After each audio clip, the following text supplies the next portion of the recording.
আসসালামু আলাইকুম। স্বাগত জানাচ্ছি বাংলা রান্নাঘরে নতুন আরেকটি রেসিপি দেখার জন্য। আশা করি যে যেখানে আছেন সবাই ভালো আছেন। আজকে আমি আপনাদের রাঁধুনি রেডিমিক্স বোরহানি মশলা দিয়ে বোরহানি তৈরি করে দেখাবো। খুবই সহজে এই রেডিমিক্স বোরহানিটা তৈরি করা যায়। আর এখানে আমি কোনো ব্লেন্ডার ইউজ করব না। তো পুরো ভিডিও দেখার জন্য আমার সাথেই থাকবেন। এখনও যারা আমার চ্যানেলটি সাবস্ক্রাইব করেন নাই, প্লিজ আমার চ্যানেলটি সাবস্ক্রাইব করবেন আর পাশে থাকা বেল আইকনটি অবশ্যই বাজিয়ে দেবেন আমার নতুন নতুন ভিডিও নোটিফিকেশনগুলো পেতে। তো চলুন শুরু করা যাক। প্রথমে এখানে আমি 1 কেজি টক দই নিয়েছি। হ্যান্ড উইচ দিয়ে দইগুলো ভালো করে ফেটিয়ে নেব। এই টক দইটা আমি বাসায় তৈরি করেছি। আমার চ্যানেলে অলরেডি একটা টক দইয়ের রেসিপি দেওয়া আছে।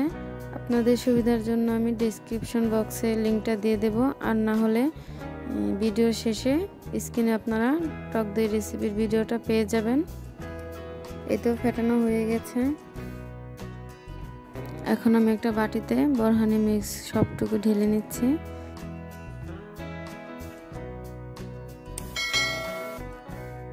এর মধ্যে দিয়ে দিচ্ছি 1 চামচ পরিমাণ কাঁচামরিচ বাটা, 2 চামচ পরিমাণ ধনিয়া পাতা বাটা। এই সবই আমি শিলপাটায় বেটে নিয়েছি। প্রায় 3.5 চামচের মতো হবে পুদিনা পাতা,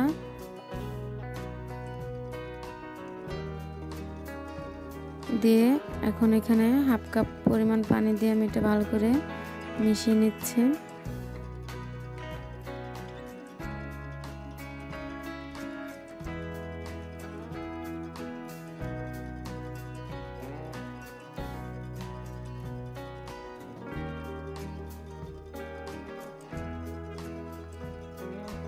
মেশানো হওয়ার পর আমি এখন এখানে একটা ছাঁকনি নিয়েছি। এই ছাঁকনিটার সাহায্যে আমি এগুলো ছেঁকে টক দইয়ের মধ্যে ঢেলে দেব।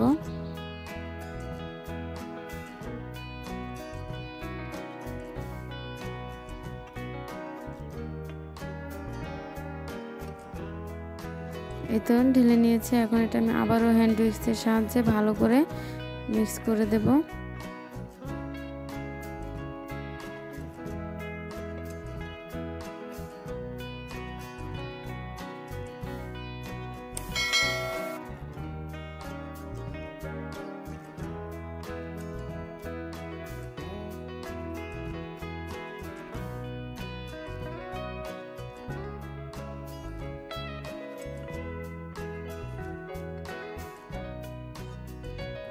আর শেষ পর্যায়ে দিয়ে দিচ্ছি 2 চামচ পরিমাণ টমেটো সস।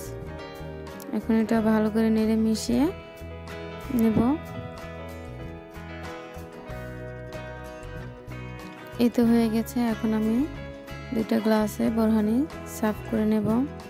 এই বোরহানির ঘনত্বটা খুবই পারফেক্ট হয়েছে। আপনারা একটু প্লিজ খেয়াল করে দেখুন। এর চেয়ে বেশি পাতলা হলেও ভালো লাগবে, আর ঘন হলেও ভালো লাগবে না। আমি 2টা গ্লাসে বরফের টুকরা দিয়ে দিচ্ছি। এখন বোরহানি ঢেলে দিচ্ছি। বোরহানি নর্মাল ফ্রিজে রেখেও আপনারা পরে খেতে পারেন। আমি একটু সাজানোর জন্য এখানে পুদিনা পাতা দিয়ে দিচ্ছি। এই তো হয়ে গেছে পারফেক্ট আর সহজভাবে বোরহানি। এটা কিন্তু খেতে বিয়ে বাড়ি বা বড় বড় রেস্টুরেন্টের থেকে কোনো দিক দিয়ে কম না। বাসায় ট্রাই করতে পারেন এভাবে। আজকের এই বোরহানি রেসিপিটা যদি ভালো লাগে থাকে অবশ্যই লাইক কমেন্ট করে আমাকে জানাবেন। তো শেষ পর্যন্ত পাশে থাকার জন্য অনেক অনেক ধন্যবাদ। সবাই ভালো থাকবেন। আল্লাহ হাফেজ।